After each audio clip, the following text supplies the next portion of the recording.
you don't understand. The passport is in the bag. Mama! Hey! Wait! Without the passport, I can't fly. If I can't fly, I can't see mom, and then they will think I'm up to my old antics again.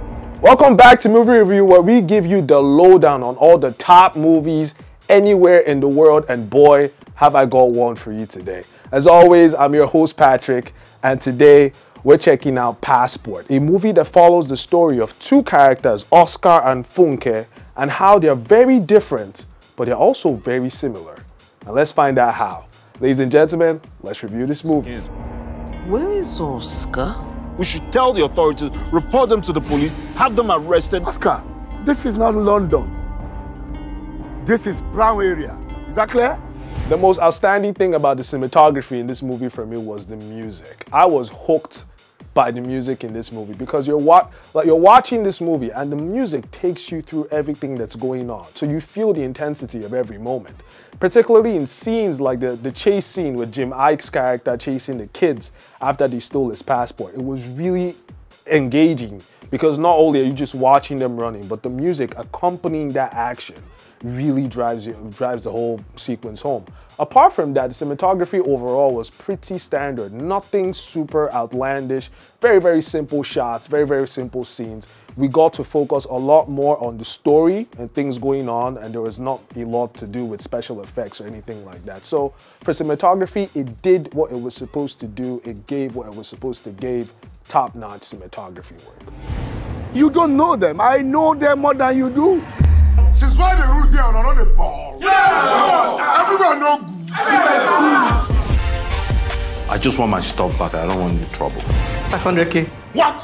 Where I stand for here, so I sniff you, now deal you wear. In this movie, we get to witness performances from two Nollywood veterans. Look, you don't get much more experience from anywhere than you will get out of someone like Jim Ike and Mercy Johnson. And what we see in the characters Oscar and Capiko, immense performance, immense performance. Jim Ike in this movie really impressed me because it's a role that I have not, it's a role I feel like it's more for someone younger. So he's pulling off demonstrating the attributes of this younger man. He's got an older sister, he's got a mom. It's kind of like that renegade character, that youngish man who's still trying to have fun. And then you look at Jim Ike and you feel like, is that really something he can pull off? But boy, does he pull off the character completely. The whole flamboyance, the whole extravagance, especially the anger issues and the dynamic, the chemistry that he has with Mercy Johnson's character of Capiko in this movie,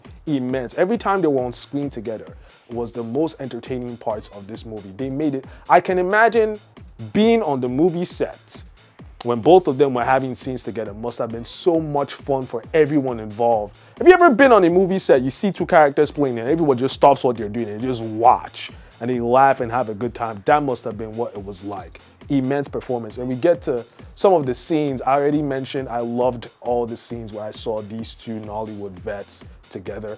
But some of the scenes that I really did like were the emotional scenes. You know, Mercy Johnson is playing this character who's very who's very local, who's very strong-headed. And to see those moments where she breaks down, it impresses me the more about how good this woman is as an actor. Because one second she's playing this very angry, ready to fight, aggressive character, and in the same scene, she has turned that emotion to one where she's crying, she's being reflective, she's being remorseful. It was really beautiful to watch. So scenes for me that I liked, emotional scenes with her, where Jim Ike's character insults her character and you can see her break down and talk about how she's being insulted because of the position she's in life. Really great scenes. Where? Hey! Wait! Come on! They speak for them, don't get 500K. It's a cashless society now. No move, oh. You know saying I don't get patience. I beg no tell me to calm down. I beg. Why are you so mad? You wake up and you sleep mad. That must be exhausting. There are a lot of pros with this movie. First of all, the story is very entertaining. It's not something that we've seen often. This is not a rehash of any type of story we've seen before, but it's still very simple. And I like that about this movie. It's not a very complex plot. It's very, very simple. I also like the chemistry or the storyline styled chemistry between Jim Ike's character and Mercy Johnson's character. Not just how the actors come together and play here, but the line that you can draw between the life events that's happening between these two characters. Because if you really pay attention, in fact, you don't even need to be that perceptive to see that although one is very, very rich or coming from a very well-off home, and the other is coming from, you know, basically the slums, they're actually going through the exact same things in their life. They're both feeling lonely.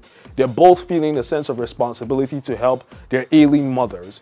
And that, while aggravating both of them, kind of like brings them together. And I love how that plays out in the plot, where eventually when they do find out what the other is going through, they're more sympathetic towards each other's views. So I think that was intentionally done, and that's perfect storytelling. It's perfect storytelling, it's perfect directing.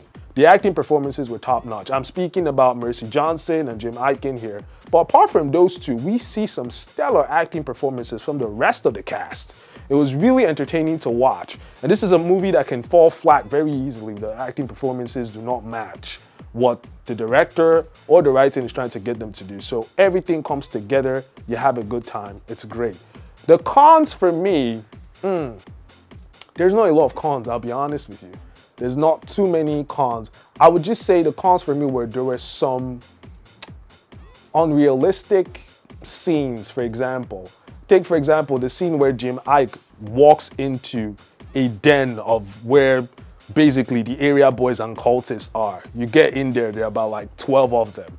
You meet the head of the cultist gang, whatever, and you're walking in there and you're able to somehow distract all of them and make it out relatively with just a few bruises. That's not really realistic. That's not, I mean, you're walking into a bus garage with all those kind of guys in there. You will leave it more than that. So, but it was entertaining, so maybe I would even put that as a con. Overall, this is a really cool movie.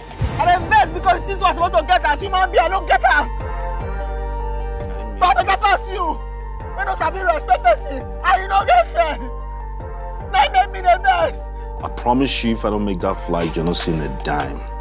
If you don't have a local investigator, why you come and make her help you? This is a very entertaining movie. Simple as that. It's a great story. It's got a happy ending. It's fun to watch. There are lessons you can learn. The cinematography is doing what it's supposed to do. You get great acting performances. There's really not much else you can add to this. I think it's an absolute must-watch.